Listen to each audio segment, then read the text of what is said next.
صاب همي كم غدوت بلا خلان Assalamu alaikum wa rahmatullahi ta'ala wa barakatuh. Listening to Radio Seerah 1575 AM.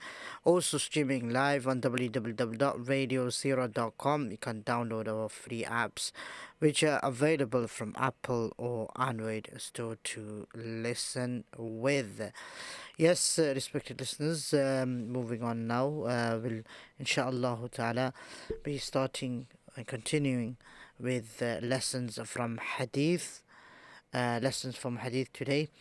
And today, the chapter that we'll be talking about is about repaying a deposit. About repaying a deposit. Let us see what Allah subhanahu wa ta'ala said in the Quran. إنا عرضنا الأمانة على السماوات والأرض والجبال فأبين أن يحملنها وأشفقن منها وحملها الإنسان إنه كان ظلوما جهولا. Truly, we did offer amana, trust, moral responsibility, honesty, and all the duties which Allah subhanahu wa ta'ala has ordained to the heavens, the earth, and the mountains, but they declined to bear it and were afraid of it, being afraid of Allah's torment. But man bore it. Verily, he was unjust to himself and ignorant of its results. Narrated Huzaifah ibn al-Yaman, the Messenger of Allah sallallahu alaihi wasallam, gave us two hadiths. I have seen the first of them and I am waiting for the second.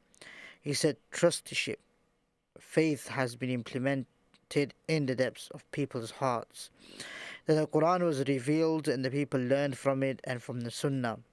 Then the Messenger of Allah sallallahu alaihi wasallam said about raising trusteeship, faith. A man would sleep and then awake, and then trusteeship would be pulled out from his heart, leaving a faint trace of its remaining.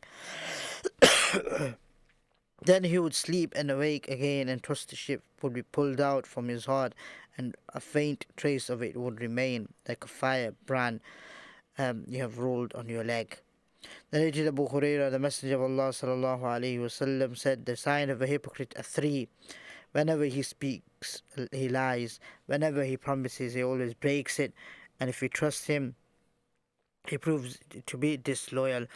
This is mentioned in Tirmidhi. So this hadith tells us, that as a believer, this sign shouldn't be inside a believer. One is that when he speaks the truth. That he shouldn't be lying. So three signs should be in the believer.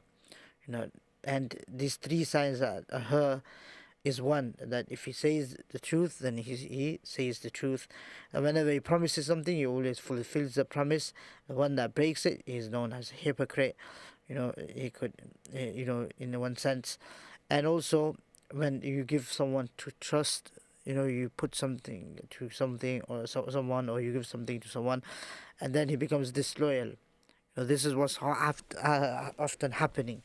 How often can we see that for money? Everyone wants money, but now it depends on how we earn the money, how loyal we are to our saying, how trustworthy we are.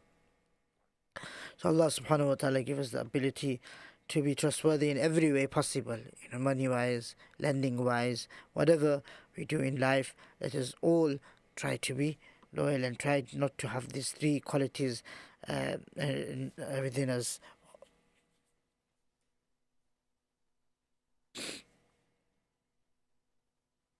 Moving on, narrated Abu Hurairah, Messenger of Allah sallallahu, you will give back the due right to the rightful owners until the hardened oath is retaliated by the wholeness one.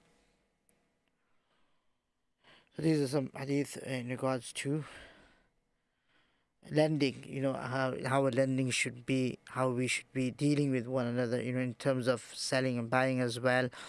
So many things, subhanallah, our Nabi Kareem sallallahu alayhi wasallam came with. Let us all try to take this into consideration and try to change our, lending, and try to change our ways as well.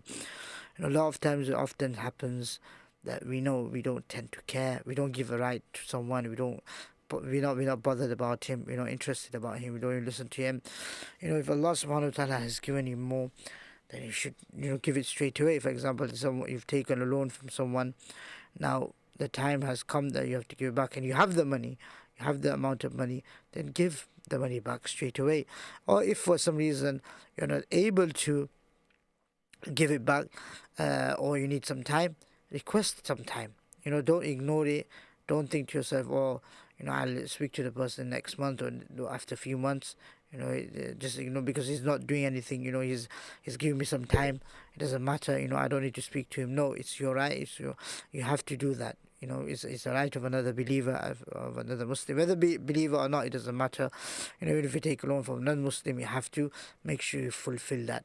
May Allah subhanahu wa ta'ala give us the ability to do this, inshallah. We'll continue with more lessons from the Hadith. From me, Assalamu alaikum wa rahmatullahi wa barakatuh. So when thoughts come to a person's mind, then you have two options. One is you shun the thought away, you say, A'udhu billahi minash shaitanir rajim, or you ignore it.